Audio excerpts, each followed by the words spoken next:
नमस्कार दोस्तों, अपन जानेंगे इस वीडियो में मोदी सरकार की तमाम बड़ी खबरों के बारे में। मोदी सरकार की कुछ और बड़ी घोषणाएं, कुछ और बड़े ऐलान आ रहे हैं। दोस्तों, बेखातों वालों के लिए कुछ बड़ा अपडेट है। साथ ही देश और दुनिया में चल रही इस महामारी को लेकर भी कुछ बड़ी खबरें हैं। इसके अलावा आपको बता दें, लॉकडाउन को लेकर भी कुछ नए नियमों की खबर आई है। लॉकडाउन को तोड़ने वालों को 1 से 2 साल तक की सज़ा तक हो सकती है। इसके साथ ही रेलवे की ओर से और ATM कार्ड यूज़ करने वालों की तरफ से भी बड़ी खबर है। इसके अलावा सरकार की तरफ से भी एक बड़ा लाभ मिल सकता है आपको। सीधे PM मोदी की तरफ से आपको 30 रुपये देकर 5 लाख रुपए तक का फ़ायदा मिल सकता है। तो दोस्तों, आज इस वीडियो में इस प्रकार की तमाम महत्वपूर्ण खबरों के बारे में बताने वाले हैं। आप इस वीडियो को बिना बगाए ध्यान से आखिर तक देखते रहिए ताकि कोई भी जानकारी मिस ना हो। सरकार ने राहत दी है दोस्तों। लॉकडाउन की वजह से 15 मई तक हेल्थ कार्ड बीमा प्रीमियम आप जमा करा सकते हैं।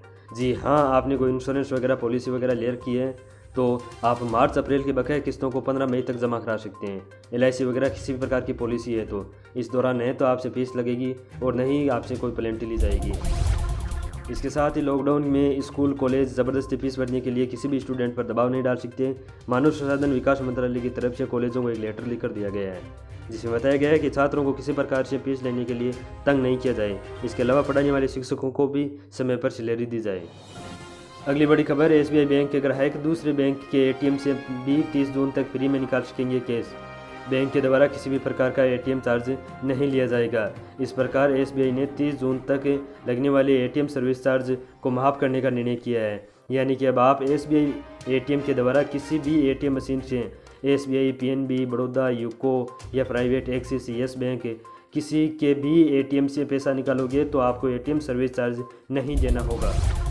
SBI बैंक को लेकर एक और दूसरी बड़ी खबर आ रही है, वो ये है कि सेविंग अकाउंट पर ब्याज दरें कम कर दी गई है। 15 तारीख से ये नई रेटें लागू हो चुकी है। अब आपको SBI के बचत खाते पर ब्याज दर 0.25% कम मिलेगी। जो पहले 3% की दर से ब्याज मिलता था वो 2.75% दर से ही मिलेगा। लॉकडाउन 2 में नई गाइडलाइन जारी की गई है जिसके अनुसार 20 अप्रैल से कुछ सेवाओं को छूट दी जाएगी। बाकी पाबंदियाँ 3 मई तक लागू रहेगी। क्या खुलेगा क्या बंद रहेगा कि क्लियर इन्फॉर्मेशन आपको बताते हैं कि 20 अप्रैल से इन चीज़ों में छूट मिल सकती है। आपको किराने की दुकानें खुल सकती है, फल सब्जियों के ठेलों में, डेयरी, मीट, मछली की दुकानें खुल सकती है, कोरियर, ई-कॉमर्स सर्विस सेवाएं शुरू हो जाएगी, प्लम्बर, इलेक्ट्रीशियन, मैकेनिक, कारपेंटर इनकी दुकानें भी शुरू हो जाएगी। मनरेगा है, कृषि, पशुपालन है और भी कोई अन्य कृषि से संबंधित काम में छूट मिल जाएगी। लेकिन दोस्तों, 20 अप्रैल से सारी सुविधाएँ शुरू नहीं होगी। 3 मई तक इन पर तो पूर्णतः पाबंदी रहेगी, जैसे ट्रेन, मेट्रो रेल, बस, उड़ान, ऑटो रिक्शा सेवाएं, कैब सर्विस, सारी यातायात सेवाएं ठप रहेगी। इसके अलावा सिनेमा हॉल, मॉल, जिम, बार, स्कूल, कॉलेजें, कोचिंग, सारी शिक्षण संस्थान 3 मई तक बंद रहेगी। इसके अलावा दोस्तों, धार्मिक कार्यक्रम आयोजन जैसे मंदिर है, मस्जिद है, इन पर ऐसे कार्यक्रम जिनमें लोग बाग पब्लिक इकट्ठा हो जाए तो ऐसे कार्यक्रम 3 मई तक बंद रहेंगे। वो सेवाएं दोस्तों पहले भी चल रही थी और अभी भी चालू रहेगी, जैसे कि बैंक है, ATM है, पेट्रोल पंप है, रसोई गैस है, अस्पताल है, मेडिकल स्टोर है।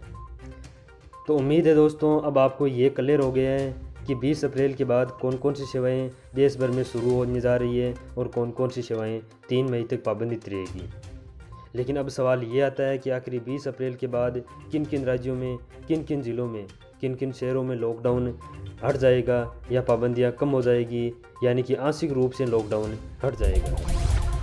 भारत सरकार के गृह मंत्रालय ने बुधवार को 20 अप्रैल के बाद आर्थिक गतिविधियां आंशिक रूप से शुरू करने के लिए विस्तार से गाइडलाइन जारी की है। इस गाइडलाइन के हिसाब से देश के कोरोना वायरस से संक्रमित हॉटस्पॉट और नॉन हॉटस्पॉट जिलों में बांट दिया है। स्वास्थ्य परिवार कल्याण मंत्रालय ने देश के 170 जिलों को हॉटस्पॉट घोषित कर दिया है, जिसे रेड जोन भी कहते हैं।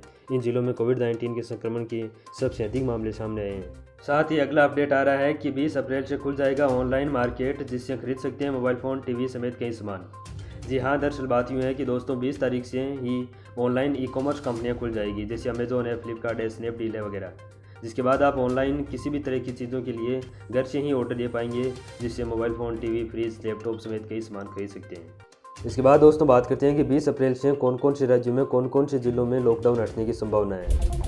तो दोस्तों इसके लिए फाइनली कुछ नहीं कहा जा सकता, क्योंकि अगर इन क्षेत्रों में एक भी केस आ जाता है 20 अप्रैल से पहले तो लॉकडाउन नहीं हटेगा। लेकिन फिर भी कुछ संभावना जताई जा सकती है कि जैसे 2 राज्य मेघालय और सिक्किम, 2 केंद्र शासित प्रदेश है दादरा नगर हवेली और लक्षद्वीप, इनमें अभी तक वायरस का एक भी मामला सामने नहीं आया है। लिहाजा इन जगहों पर छूट देना लगभग तय माना जाता है। सोमवार को स्वास्थ्य मंत्रालय ने 15 राज्यों के 25 उन जिलों के भी नाम बताए जहां 14 दिनों से कोरोना वायरस का एक भी मामला सामने नहीं आया है। इनमें छत्तीसगढ़ के राजनांदगांव, दुर्ग के बिलासपुर, महाराष्ट्र के गोंदिया, हरियाणा के पानीपत, रोहतक, सिरसा, बिहार के पटना, मुंगेर, मणिपुर के वेस्ट इम्फाल, गोवा के साउथ गोवा, जम्मू कश्मीर के राजौरी, मिजोरम के आइजोल वेस्ट, पंजाब के SBS नगर, राजस्थान के प्रतापगढ़, पांडुचेरी के माए जैसे कई ज़िले शामिल हैं। इन ज़िलों में मुकम्मल करने के बाद लॉकडाउन में काफ़ी हद तक छूट मिल सकती है। इस प्रकार की तमाम छोटी बड़ी खबरों को सबसे पहले जानने के लिए न्यूज़ 2020 चैनल को सब्सक्राइब ज़रूर करें, साथ ही बेल बटन दबाना ना भूलें। Thanks for watching.